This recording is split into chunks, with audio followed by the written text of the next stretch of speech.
부활의 증인이라는 내용으로 여러분과 함께 하나님의 말씀을 나누도록 하겠습니다. 식민지 시대 때에 어떤 한 분이 계셨습니다. 이분은 나라를 잃어버렸다는 거에 대해서 울분이 올라오는 거예요. 답답하고 어떻게 우리가 나라를 잃어버릴 수 있을까 하고 이렇게 막 생각들이 많이 들었습니다. 이때는 일제시대였기 때문에 독립에 대한 이야기만 하더라도 어떻게 됐을까요? 경찰서에 잡혀가고 고문받고 그랬던 시대였었죠. 그래서 이분이 막 그런 생각이 들어서 아무것도 하지 못하고 방에 들어와 가지고 이불을 덮어쓰고 대한독립 만세 이렇게 외쳤습니다. 그리고 우리나라가 해방되고 난 다음에 이제 사람들한테 얘기하는 겁니다. 나도 독립운동을 했으니까 독립유공자로 인정해달라고. 인정이 될까요? 인정이 안 되죠. 신앙생활도 마찬가지입니다. 믿음이라는 것은요, 신앙생활의 믿음이라는 것은 나를 움직이는 것이 됩니다. 지적으로 동의한다 그래서 그게 믿음이 되는 것이 아니라 실제적인 믿음이라는 것은 나를 움직여야 합니다. 이불 덮어쓰고 대한독립 만세가 아니라 실제로 독립운동을 할 때에 그 사람이 증인이 되는 것처럼 믿음도 마찬가지입니다. 그래서 찰스 핀이라는 사람이 이런 예화를 듭니다. 목사님이신데 이런 예화를 듭니다. 여러분이 만약에 몸이 아파서 병원을 가야 합니다. 그런데 소식을 듣습니다. 어떤 병원이 굉장히 유명한 의사가 있다. 이 의사가 집도하면 질병이 나을 수 있다. 이런 이야기를 들었습니다. 그리고 이제 물어보는 거죠. 이것을 믿냐고, 믿는다고. 이렇게 말만 한다 그래가지고 이 사람의 질병이 치유되지 않습니다. 어떻게 해야 될까요? 의사를 만나러 가야 합니다. 이게 믿음입니다. 믿음은요, 나를 움직이지 않는 것은 믿음이라는 것이 아니라 지적인 동의라고 할 수 있습니다. 나를 움직이는 것이 믿음입니다. 누가복음 1장에 보면 한 목격자가 등장합니다. 눈으로 본 거죠. 이 목격자가 우리가 읽었던 24장에 가면 어떻게 변하는가 하면 너희는 이 모든 일의 증인이라. 보고 들은 것을 말하지 아니할 수 없는 증인의 모습으로 변화됩니다. 어떻게 이 사람들은 증인이 되었을까요? 하나님의 말씀을 먼저 깨달았던 거죠. 목격자가 말씀의 일꾼이 되고 증인이 되기 위해서는 하나님의 말씀을 해석할 수 있어야 합니다. 그래서 누가복음 24장 44절에는 이렇게 말합니다. 같이 한번 읽어볼까요? 자, 시작.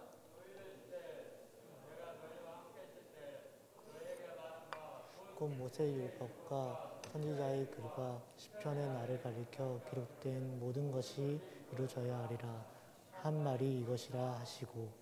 네, 성경이 누구에 대해서 말하고 있다라고 얘기하고 있나요? 율법, 모세 율법, 선지자, 이 모든 것들은 누구를 가리키고 있는가 하면 이렇게 이야기합니다. 나를 가리켜 기록된 모든 것이 이루어져야 한다. 그러니까 이 말씀은요, 구약 성경을 총칭하는 표현이거든요. 구약 성경이 결국에는 누구에 대해서 말하고 있다는 걸까요? 예수님이신 거죠. 구약 성경에 나오는 레위기의 제사들, 또 수많은 것들, 그 다음에 성전, 지성소, 이 모든 것들이 결국 가리키는 분은 예수 그리스도입니다. 그래서 구약 성경을 간단하게 요약하면 이렇게 말한다고 하잖아요. 예수님이 오실 것이다. 신약 성경은 예수님이 오셨다. 요한계시록은 예수님이 다시 오신다. 그래서 이 성경은요, 전체가 예수님에 대한 내용으로 가득 차 있습니다. 그 말씀을 해석하시는 그 예수님께서 가장 중요한 두 가지의 교훈들을 우리에게 오늘 주시는데요. 이 말씀을 보면 이렇게 되어 있습니다. 말씀을 깨닫게 하시고 성경의 주인 되신 예수님께서 성경에서 가르쳐 주시는 가장 중요한 내용들, 핵심이 무엇인지에 대해서 우리에게 말하고 있습니다. 무엇일까요? 첫째는 십자가와 부활입니다. 같이 한번 읽어볼까요? 시작. 십자가와 부활입니다. 누가복음 24장 46절은 이렇게 말합니다. 자, 시작. 또 이르시되 이같이 그리스도가 고난을 받고 제3일에 죽은 자 가운데서 살아날 것과. 이 누가복음은요, 굉장히 재미있는 구조로 되어 있습니다. 예수님이 말씀을 전하세요. 예수님이 기적을 행하십니다. 그리고 예수님이 비유를 풀어주십니다. 이러한 과정이 어떻게 서술되어 있는가 하면 지리에 따라서 서술되어 있습니다. 그래서 누가복음 1장부터 4장 13절부터 9장 50절까지는 예수님께서 갈릴리에서 사역하신 내용들, 그리고 9장 51절부터 19장 27절까지 이 누가복음의 대부분인 이곳에서는 유대와 사마리아에서 하신 말씀과 기적과 비유들, 그리고 마지막 19장 28절부터 끝에는 예수님께서 예루살렘에서 행하셨던 말씀과 기적과 비유들. 그러니까 갈릴리, 유대, 사마리아, 예루살렘. 이 재밌지 않아요? 누가가 사도행전도 썼는데 사도행전은 어떻게 되어 있을까요? 반대로 나가고 있죠. 예루살렘과 온 유대와 사마리아와 땅끝. 누가복음은 그렇게 서술되어 있습니다. 그런데 여기에 보면요, 반복되는 구절이 있어요. 우리 하나만 읽어보겠습니다. 누가복음 9장 51절 말씀입니다. 자, 시작. 예수께서 승천하실 기약이 차감해 예루살렘을 향하여 올라가기로 굳게 결심하시고. 이 말씀이 반복돼요. 예루살렘을 향하여 올라가기로 굳게 결심하시고. 설교를 하시다가, 예수님이 말씀하시다가 이 설교가 끝나면 뭐라고 얘기하시는가 하면 예수님께서 예루살렘을 향하여 가기 전에 하신 말씀이다, 이렇게 나와요. 예수님이 기적을 행하셨어요.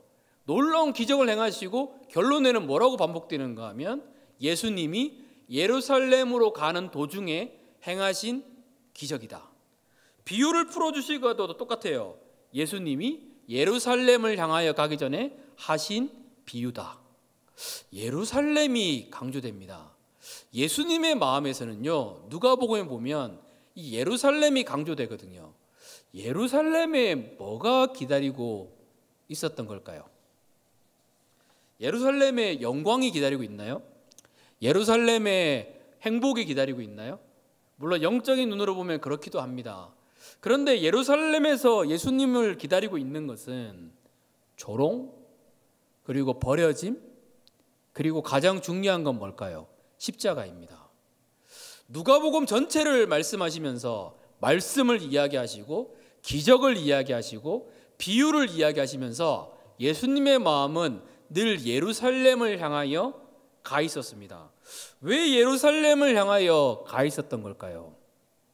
제가 얘기했던 것처럼 십자가잖아요. 왜 십자가를 향하여 예수님의 마음이 가 있었을까요? 그것이 우리를 살리는 길이었기 때문에. 예수님이 십자가에 죽으셔야지만 우리는 살아납니다.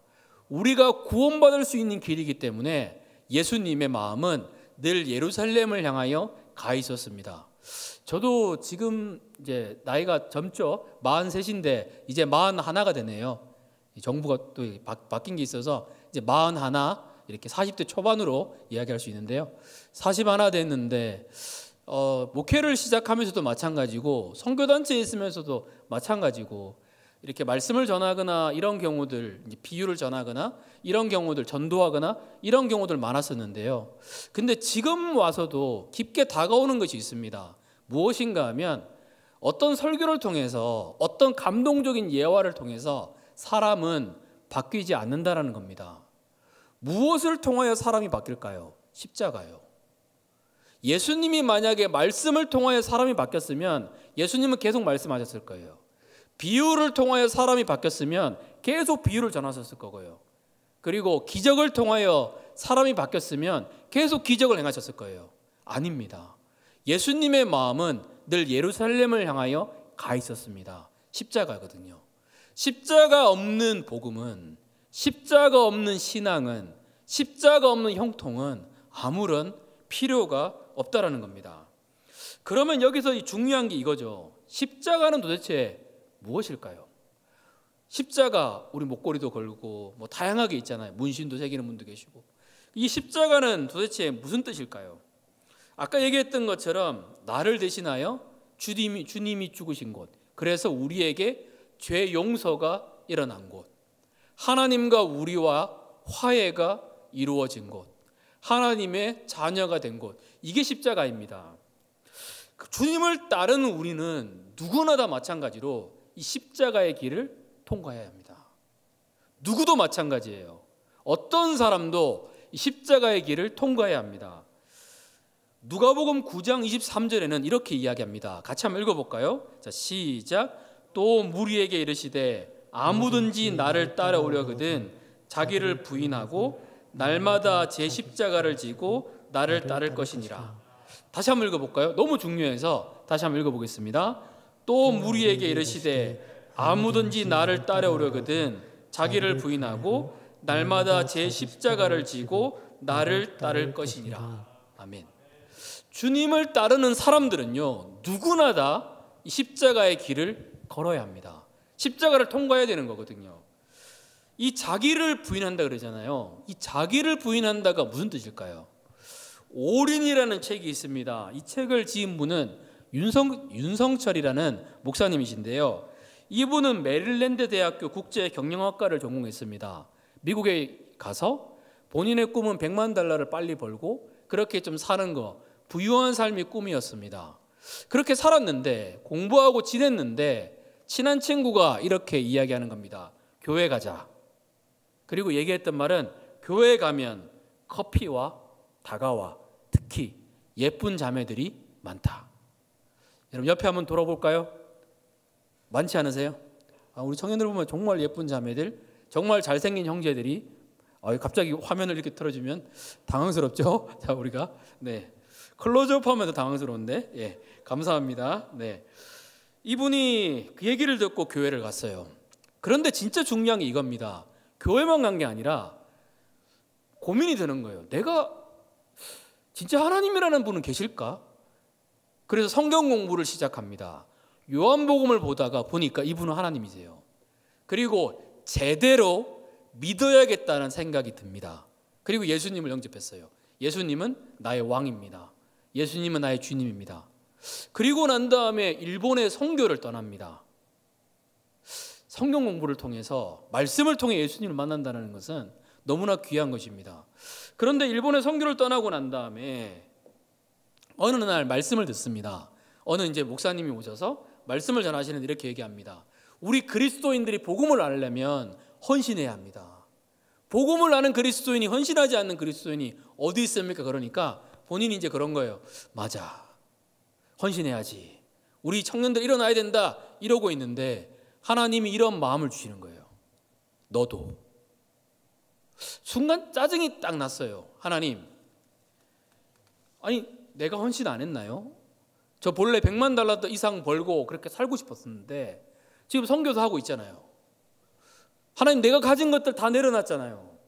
지금 저는요 다른 사람 집에 얹혀 삽니다. 하나님, 도대체 내가 뭐가 더 있냐고 이렇게 이야기하는데 하나님이 그 책에서 이렇게 마음을 주셨습니다. 나는 너에게 있는 무엇을 요구하는 것이 아니라 나는 너의 손에 있는 무엇을 달라고 한 적이 없다. 나는 너를 원한다. 이렇게 이야기하시는 거예요. 나는 너를 원한다. 이 말씀이 그분한테 울려지는 거예요. 그리고 그분이 울면서 이런 고백을 합니다. 주님, 나는 주님의 것입니다. 우리가 너무 잘 아는 건데 이게 좀 다르게 다가오거든요. 나를 부인한다. 이것은요, 나는 주님의 것입니다. 이거와 동일한 표현입니다. 나를 부인한다. 내 뜻과 내 계획과 내 방법이 아니라 하나님의 뜻과 하나님의 계획과 하나님의 방법이 진짜 나를 행복하게 한다는 것을 아는 겁니다. 내 뜻으로 살지 않습니다. 신앙을 제대로 부딪힌 사람은요, 주인이 바뀌어요. 주인이 바뀌었는데 더 이상 내 인생의 주인은 내가 아닙니다. 제가 그런 얘기 많이 하잖아요. 토론토에 가면 사탄교가 있다고. 이 사탄교는 귀신을 숭배하거나 사탄을 숭배하는 데가 아니라고. 사탄경 1장 1절, 내 인생의 주인은 나다. 똑같은 겁니다. 성경 전체에서는 분명하게 말합니다. 예수 그리스도가 나의 주인이시다. 교회를 다니는 우리는 너무나 많이 들었잖아요. 그럼 여기서 한번 질문해 보겠습니다. 여러분, 주인 바뀌셨나요? 여러분의 주인 바뀌셨나요? 저는 목회자로 있으면서 진짜 제일 중요한 게 저는 주인이 바뀌는 거로 생각이 듭니다. 십자가를 경험했는데 주인이 안 바뀌었다. 아쉬운 거거든요. 안타까운 모습입니다. 주인이 안 바뀌면 내 삶의 어떤 것을 통해서도 변화가 나타날 수가 없습니다. 복음은 분명하게 말하거든요. 나를 부인하는 거. 나를 부인한다는 것은 내 주인이 바뀌었다는 겁니다. 그리고 나중에 압니다. 야, 하나님의 뜻으로 사는 삶이, 하나님의 영광을 위해 살아가는 삶이 진짜 나를 행복하게 만드는구나. 즐거이 순종하게 됩니다. 이게 주인이 바뀐 겁니다. 구세주, 예수님은 우리의 구세주인데 이게 소테르라는 말이에요. 근데 이 단어는요, 성경에 보면 몇 차례밖에 사용이 안 돼요. 하지만 주님, 나의 주인, 이 말은 퀴리오스인데 이 말은 성경에서 수백 번 넘게 나옵니다. 뭘 강조할까요? 예수 그리스도가 나의 주님이라는 거잖아요. 이게 독일어로 키르헤가 됩니다. 그리고 키르헤를 독일어로 적으니까 이게 church, 교회가 되는 거죠. 교회의 주인은 그래서 예수 그리스도다. 우리가 고백하는 겁니다. 내가 내 삶 속에서 주인이 바뀌지 않으면 내 구원도 위험해요. 성경 전체가 예수 그리스도가 주인이라고 얘기하고 있거든요. 근데 주인이 바뀌지 않았다. 그런데 내가 교회를 다닌다. 내가 그리스도인의 모습이 아닐 수도 있다라는 겁니다. 믿음의 선배님들은 뭐라고 얘기했던 걸까요? 찰스 스펄전 목사님은 이렇게 이야기합니다. 여러분은 누구에게 속해 있는가 대답해 보라는 거예요. 여러분 한번 대답해 보세요. 나는 누구에게 속해 있습니까? 여러분이 그리스도의 소유임을 확신한다면 모든 사람과 관련된 그리스도의 표현은 내게 그리스도는 누군가 하면 황제이든지 아무것도 아니든지라는 점을 알아야 한다. 그리스도께서 여러분의 마음속에 황제나 왕이나 군주가 아니시라면 아무런 관계도 없는 존재이다. 예수 그리스도가 나의 주인이 아니라면 나는 아무런 그리스도와 관계가 없는 존재라는 겁니다. 주인이 바뀌지 않는 변화는 없어요. 주인이 바뀌지 않으면 아무리 신앙생활을 열심히 해도 자기 영광을 위해서 합니다. 하나님의 뜻대로 나가지 않아요. 내 욕심을 가지고 살아갑니다. 주인이 바뀌지 않으면 아무리 기도를 많이 해도 내 원하는 뜻대로 내 욕심에 따라서 살아가게 됩니다. 제가 좋아하는 목사님인데, 옛날 목사님인데 조나단 에드워즈라는 분이 계십니다. 이분은 뭐라고 얘기할까요? 같이 한번 읽어볼까요? 자, 시작. 그리스도를 살아있는 믿음으로 영접하는 사람은 자기를 다스리고 주관하시는 주와 왕으로 친밀한 관계를 맺는 것이다. 그는 결코 주님을 단순히 자기를 위하여 속죄하는 제사장으로 영접하는 것이 아니다. 그리스도를 살아있는 믿음으로 영접하는 사람은 나를 다스리고 주관하시는 주와 왕으로 친밀한 관계를 맺는 거예요. 내가 아직도 하나님의 뜻보다 내 뜻을 원한다면 점검해 봐야 됩니다. 내 주인은 누구인가? 마지막으로 에이든 토저라는 분이 계십니다. 이분이, 이 세 분은요, 기독교 역사에서 거의 정말로 중요한 분들이거든요. 뭐라고 얘기하는지 보겠습니다. 이렇게 얘기합니다. 주권 없는 구주는 없다. 그리스도는 구주이시며 주님이시다. 죄인이 그를 주로서 시인하지 않고도 구주만 영접하면 구원을 얻는다라는 것은 현대의 이단이다. 세죠? 이분은 되게 셉니다. 예수님이 나의 죄를 용서하셨다는 구세주로만 영접하는 것은 현대 이단이래요. 그러니까 이런 거죠. 예수님은 나의 구세주, 나를 죄에서 구원하신 구세주일 뿐만 아니라 누구라는 거죠? 나의 주인이라는 겁니다. 이게 에이든 토저의 고백입니다. 신앙생활에서 이건 정말로 중요한 겁니다. 다시 한번 물어볼까요? 여러분의 주인은 바뀌었나요? 여러분의 주인은 난가요? 아니면 정말로 예수님인가요? 어떻게 할 수 있을까요? 주인이 바뀌었다는 거 어떻게 할 수 있을까요?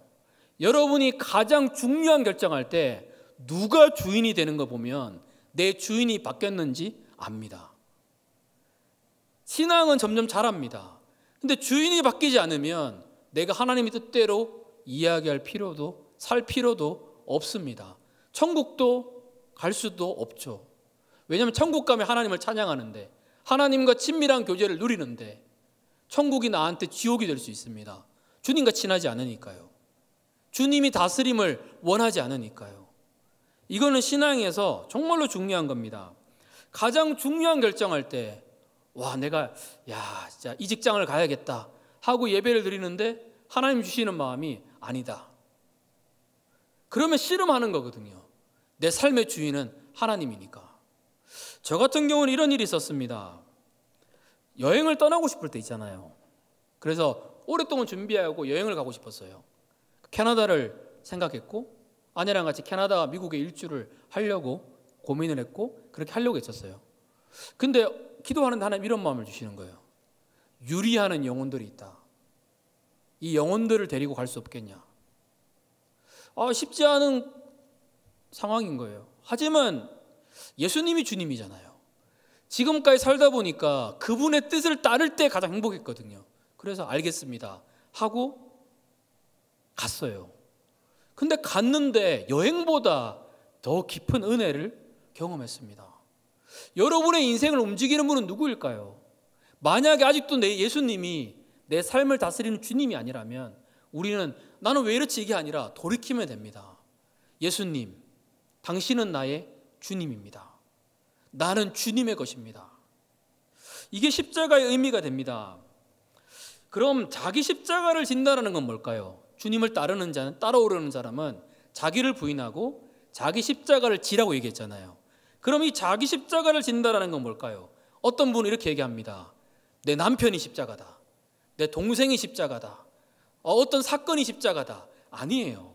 성경에서 말하는 십자가는 자기의 본성을 거부하는 겁니다. 그러니까 똑같은 말이에요.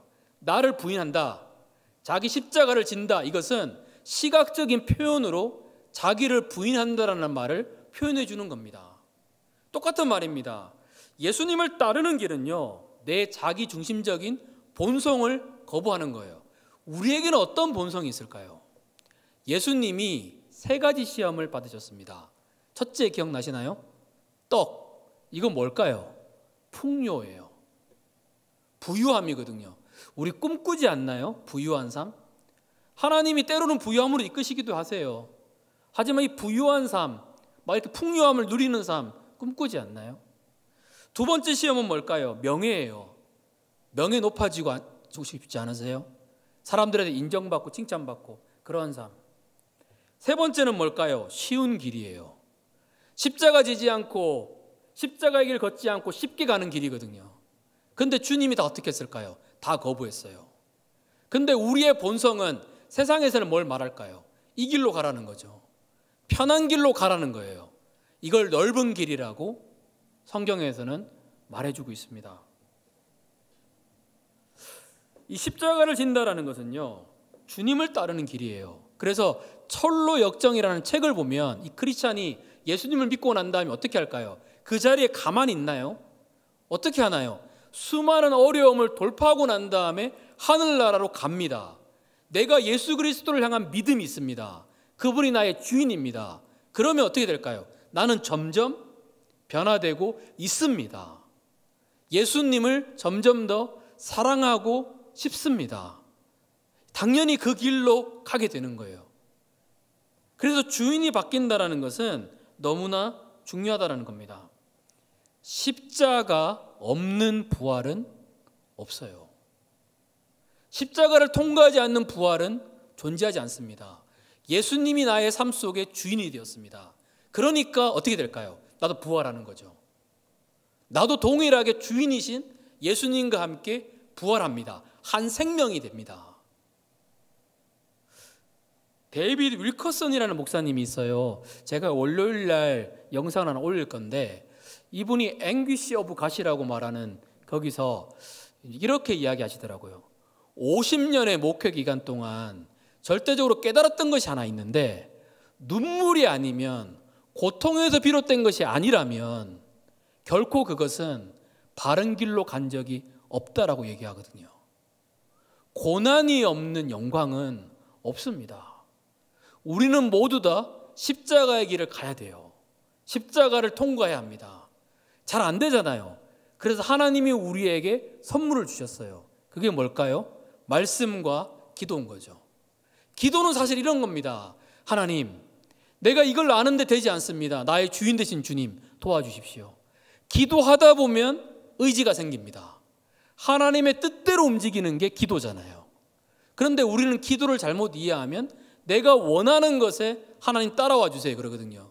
그런데 신앙생활을 하면 할수록 하나님의 뜻대로 순종할 때에 가장 행복했다라는 거, 가장 좋았다라는 것을 느끼고 누릴 수 있습니다. 기도하는 그 길에 하나님이 분명하게 예수님이 내 삶 가운데 주인 되게 하여 주십니다. 이 말씀을 듣고 고민해 봤으면 좋겠습니다. 나의 주인은 누구인가? 나는 진짜 교회 다니면서 주인이 바뀌었는가? 주님, 내가 다시 결정합니다. 예수님이 나의 주인입니다. 예수님의 뜻이 나에게 가장 중요합니다. 나는 하나님을 영광스럽게 하는 그 삶을 살 겁니다. 이게 설령 좁은 길이더라도, 이게 험한 길이라도 목숨을 다해서 이 길을 가겠습니다. 그 안에 하나님이 부어주시는 깊은 은혜가 있습니다. 나는 우리 청년들이 십자가를 통과함을 통해서, 주인이 바뀜을 통해서 이 부활의 영광을 누리시는 그 은혜가 임하시기를 축복합니다. 둘째는 뭘까요? 성경에 가장 중요한 거, 둘째는 땅끝까지 복음을 전하는 것입니다. 같이 한번 읽어볼까요? 자, 시작. 땅끝까지 복음을 전하는 것입니다. 누가복음 24장 47절입니다. 같이 한번 읽어보겠습니다. 자, 시작. 또 그의 이름으로 죄 사함을 받게 하는 회개가 예루살렘에서 시작하여 모든 족속에게 전파될 것이 기록되었으니.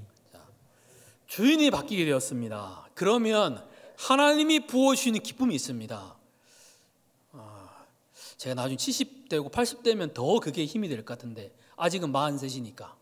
그런데 지금까지 그래도 신앙생활 하면서 느꼈던 것은 하나님의 뜻대로 순종할 때 제일 행복한 거예요. 그러니까 하나님의 뜻대로 순종하는 길에도 올인이 필요해요. 그런데 여기 올인하지 않잖아요. 그러면 다른 것에서 올인하게 되거든요. 이 다른 것에서 받는 피해가 더 큽니다. 가만히 생각해 보면 하나님이 생각날 때에, 하나님이 보여졌을 때에 그때 가장 행복했던 것 같아요. 저한테는 그게 중국이었습니다. 중국에 있을 때에 그 하나님이 그런 마음을 주시더라고요. 하나님을 찾고 싶은 마음. 일 끝나면 기도했어요. 걸으면서. 새벽에 가서 하나님께 부르짖었습니다. 그게 좋았어요, 그냥. 근데 그렇게 사니까 그때는 하나님이 부어주시는 그 은혜가 있더라고요. 이걸 자랑하고 싶은 거예요. 예수님이 누구신지를 자랑하고 싶은 거예요. 신앙생활은 마찬가지입니다. 예수님을 깊게 경험했습니다. 주인이 바뀌었습니다. 그러면 하나님이 너무 놀라우시거든요. 그분의 사랑이 내 가슴 가운데 흐릅니다. 그러면 어떻게 하고 싶을까요? 전도하고 싶습니다. 자, 우리 청년들 중에서 만약에 고3으로 돌아가서 서울대학교 수석으로 입학했습니다. 그 얘기 하고 싶지 않을까요? 임금님 귀는 당나귀 귀. 하지 말라 그래도 괜히 막 물어보기를 원하지 않을까요? 수능 어떻게 봤어? 얘기하고 싶지 않을까요?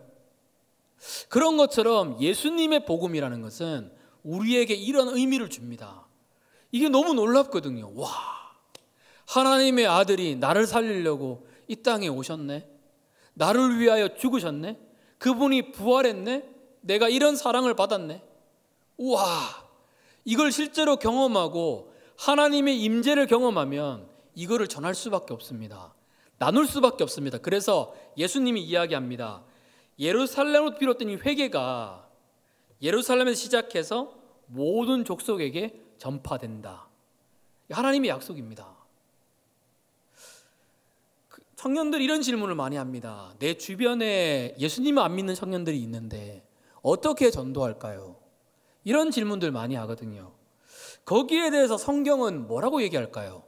누가복음 24장 49절 말씀입니다. 같이 한번 읽어볼까요? 자, 시작.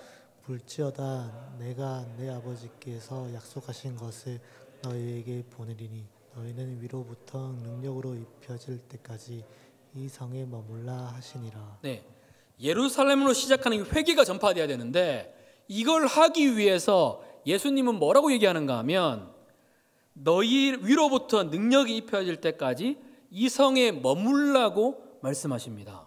그러니까 초대교회 성도님들은 전도를 이렇게 했어요. 뭐 특별히 나가서 전도했다기보다는 왜 이렇게 행복하세요? 아니 왜 이렇게 즐거워하세요? 예수님 때문에요. 그래서 사람들이 교회를 왔습니다. 주인이 바뀌어지는 그 삶 속에서는 하나님이 부어주시는 놀라운 기쁨이 있거든요. 그렇게 전도했습니다. 그래서 이분들은요, 그 전도하는 방법 중 또 하나가 머물렀습니다. 이 성에 머물렀는데 이 성에 머물렀다는 이 말을 사도행전 1장 14절에서는 이렇게 말합니다. 오로지 기도에 힘쓰더라. 전도 어떻게 할까요? 여러분 사교성도 좋고 뭐 친구들을 만나서 관계 전도할 수 있잖아요. 여러 가지로 할 수 있습니다. 오늘이 부활절이잖아요. 부활절에 여러분 무엇을 많이 먹나요? 계란. 근데 뭐 다른 계란이 아니라 우리 청년부에서 계란을 준비했습니다. 킨더조이. 네, 그 2개를 준비했어요. 와, 이 장난감 맞추는 것도 재밌더라고요. 그래서 이 장난감을 통해 가지고 이 킨더조이 계란이잖아요. 그래서 그냥 전도하는 방법 이런 거죠. 친구한테 가서 그냥 주는 거예요. 뭐야 이거? 아, 예수님 부활절이어서 그냥 주는 거다. 이게 간단한 전도의 하나의 방법이에요. 어떠한 방법론을 가지고 사람의 영혼이 변화되지 않습니다. 그런데 주님 말씀하신 것은 기도하라고 얘기하는 거잖아요. 내가 내 친구를 위해서, 내 가족을 위해서 계속 기도하는 사람들은요, 기도를 통해서 변화를 경험합니다. 돌아오게 됩니다. 저는 저밖에 예수님 안 믿거든요. 저희 가정에서. 근데 지금은 많은 분들이 예수님 믿고 있어요. 특히 아버지를 위해서 되게 많이 기도했는데 어느 날 갑자기 아버지가 그러시더라고요. 교회 가야겠다. 한 거 아무것도 없어요. 어떤 것도 한 거 없어요. 그런데 교회 가고 싶다라는 마음이 들었다고. 그리고 맨날 기도했던 게 뭘까요? 하나님, 우리 아버지 걸어가는 길에 믿음의 사람들이 늘 있게 해주십시오. 이거 기도 많이 했거든요. 그럼 아버지가 항상 그러는 거예요. 야, 내가 가는 곳마다 목사님들이 있다고. 이 뭐냐고, 이게 가는 곳마다 있다고. 기도 안에는 놀라운 역사가 일어납니다. 전도하는 방법들은 다양해요. 아까 얘기했던 킨더조이를 줬는데 부활절을 줬는데 부활절이 뭐야? 나도 한번 가볼까? 이렇게 될 수도 있고요. 아무 관심 없을 수도 있어요. 그런데 내가 어떤 영혼에 대한 목표를 가지고 계속 기도하잖아요. 하나님은 그 기도를 통해서 놀라운 역사를 이루어 주십니다. 기도에 힘이 있을까요? 마틴 루터 목사님은 이렇게 이야기합니다. 나는 오늘 해야 할 일이 많기 때문에 예배를 가지 않겠다. 해야 할 일이 많기 때문에 기도하지 않겠다가 아니라 나는 오늘 해야 할 일이 많기 때문에 기도하는 시간을 갖기 위해서 1시간 더 일찍 일어난다. 라우 바쿠라는 사람은 뭐라고 얘기할까요? 이렇게 얘기합니다. 이 세상의 운명은 우리들의 기도에 따라서 작정될 것이다. 결정될 것이다. 공감되시나요? 우리들의 기도를 통해 가지고 우크라이나의 회복이 달려 있다라는 거예요. 우리의 기도를 통해 가지고 이 나라의 회복이 달려 있다라는 거예요. 기도에는 놀라운 역사가 있습니다. 근데 재밌는 게 있어요. 어떤 프로젝트하고 이럴 때는 사단의 방해가 없는데 기도하려고 하면 사단의 방해가 많습니다. 하나님은 기도를 통해서 일하시거든요. 기도를 통해서 하나님이 역사하십니다. 그러면 사단은 뭘 못하게 할까요? 기도 못하게 해요. 자, 근데 이게 중요합니다. 어떤 분은 기도를 많이 하세요. 근데 이 기도가 다 뭘까요? 주인이 안 바뀌었으니까 나를 위한 기도입니다. 그런데 주인이 바뀌면 기도가 바뀌어요. 무슨 기도로 바뀔까요? 하나님, 지금 뭐 놓고 기도하기 원하세요? 하나님, 지금 뭐 원하세요? 갑자기 기도하다 봤는데 우크라이나가 떠오르는 거죠. 그럼 우크라이나를 위해서 기도하는 거예요. 하나님 도와주십시오. 우리는 우리의 뜻이 이루어지기 위해 사는 사람이 아니에요. 하나님의 뜻이 이루어지기 위해서 살아가는 사람입니다. 이게 신앙인이거든요. 그러면 그 기도를 통해서 세상의 운명이 바뀌어집니다. 하나님, voiceless people, 목소리를 잃어버린 사람들, 하나님 이 땅의 범죄 피해자들, 말도 안 되는 상처를 받았던 사람들, 하나님 긍휼히 여겨 주십시오. 하나님 회복하여 주십시오. 그 안에 놀라운 은혜가 있습니다. 예전에 외국 목사님인데 이렇게 막 설교하러 오셔가지고 이런 이야기를 하시더라고요. 한국에 있는 어떤 이제 집회에서 사람들이 금식하면서 나라와 민족을 위해서 기도했거든요. 그런데 그 목사님은 이렇게 얘기하더라고요. 저는 하나님이 대한민국에 대한 마음을 주셔서 40일 동안 금식하며 기도했습니다. 아니, 미국 사람이 대한민국이 무슨 영향력이 있을까요? 그 기도를 통해서 이 나라와 이 민족에는 소망이 생깁니다. 내 뜻을 이루는 기도가 아니라 하나님의 뜻을 이루는 기도입니다. 앤드루 머레이라는 분은요, 이렇게 이야기합니다. 하나님의 자녀는 기도로 모든 것을 정복할 수 있다. 사탄이 교인들에게서 이 무기를 빼앗거나 그것의 사용을 제지하려고 최선을 다하는 것은 이상한 일이 아니다.